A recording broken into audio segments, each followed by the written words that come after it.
Can you just give us a brief introduction about yourself? Yeah, my name is Melusi Moyo. Climate Policy Officer within Banana York National Park Authority. My role is to support the National Park's climate mission and also work with the Public Services Board within Powys. So I was on the Welsh Government's graduate programme 2 years ago, and as part of that I got seconded to work with public organisations supporting their sustainability plans and initiatives. And as part of that I worked with South Wales Fire and Rescue Service and also Harvard Housing Association working on sustainability. Did that for 2 years out of pure coincidence, and kind of after the first year I realised I really loved working in this space, and then wanted to continue doing that sort of work, and had the lucky opportunity to apply for the National Park job and was lucky enough to get accepted as well. So it was purely coincidence, I think, but very much kind of halfway through I think found my space. Very much loved working in a space where there were opportunities to kind of create a more fair but also kind of sustainable and equitable society moving forward, not just focusing on kind of climate change but also people at its heart and communities, and that was quite important to me. A large part of my work is focused on developing a climate action plan, so setting out what we think are the key actions and interventions needed within the context of Powys to tackle the climate emergency. Part of that is looking at kind of reducing emissions, but the other part is then also looking at what are the risks and opportunities from a changing climate that we need to tackle moving forward into the future. And some of it involves a climate risk assessment, so assessing what are the key threats to people but also nature from a changing climate as we see kind of more intense climate and weather induced events such as storms, heat waves and droughts moving forward to the future. So what are the things that we need to do to protect people immediately today, but also things we can do to prevent future impacts getting worse in the future? Probably a steward, someone who takes care of the land in a very kind of open way. When I say land, I mean takes care of kind of the resources generally that we have. And I think it's someone who is able to kind of have dialogues and conversations with multiple generations, whether that's kind of the old elder generation who came before them or connecting with the younger generation to kind of have those discussions and broke conversations, and someone who is able to leave the world better than when they were here, sort of thing.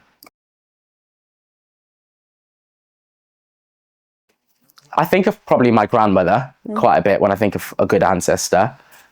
She's probably someone who taught me a lot about myself, but a lot about the way the world functions.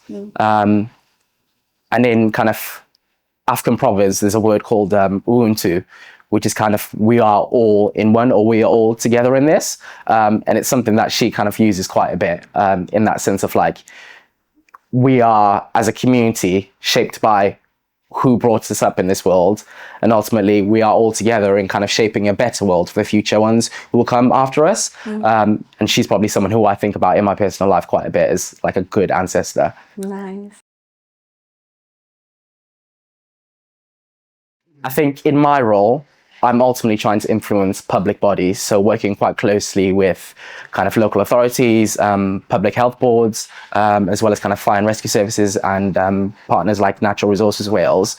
But ultimately, I think the beneficiaries of that work will be kind of people and communities who are always at the heart of the conversations. I think if we talk about kind of climate risk, the people who are at risk are ultimately the people on the ground, and it's kind of health and well-being, but also infrastructure, local businesses which are at risks. And I think people are at those heart of those conversations. So I'd hope that kind of young people within Powys now today, but also those to come in the future, will be kind of at benefit from the actions that we as public organisations take today and kind of mitigate the impacts of anything that happens in the future tomorrow. In the national park, we've been trying to trial a number of kind of engagement pieces, and how do we work with different groups and communities and bring them together to talk about a challenge and solving it ultimately. And one of the ways we've been doing that is through creating a time machine.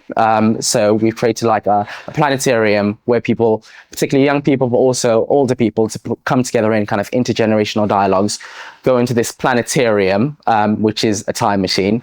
And so they'll step into this room and then we'll ask them to imagine what did the past look like. So we've trialed this with food and talked about what did our past food systems look like when we talk about kind of small scale horticultural markets where you could grow food in your back garden and pick out tomato and then cook it, and then how is that transition today with the kind of large monopolies like supermarket chains who kind of have huge control over the supply and distribution chains. And then we ask them to imagine what can the future potentially look like in food, or it could be anything else in a challenge, and say, what do you think are the changes needed, and what do decision makers need to think about when they create policies and make decisions?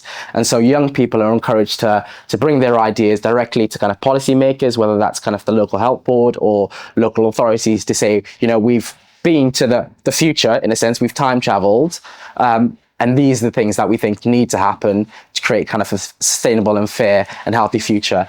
So we've tried that kind of intergenerational dialogue where you bring young people and also older people in together to kind of have a conversation.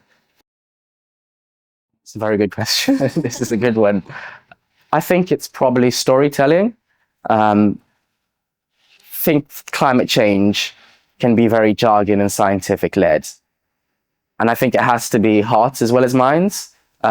And I think for people to want to create action and to create change, they need to feel it in their heart ultimately. And I think that can only come from having conversations and discussions with people, whether that's kind of people in their local community hub or people in their local business, trying to like broker those conversations and be able to kind of share stories to kind of begin to inspire people ultimately to create the change that we or they think they want to see in the future. And I think it has to be very much that kind of person-to-person storytelling narrative.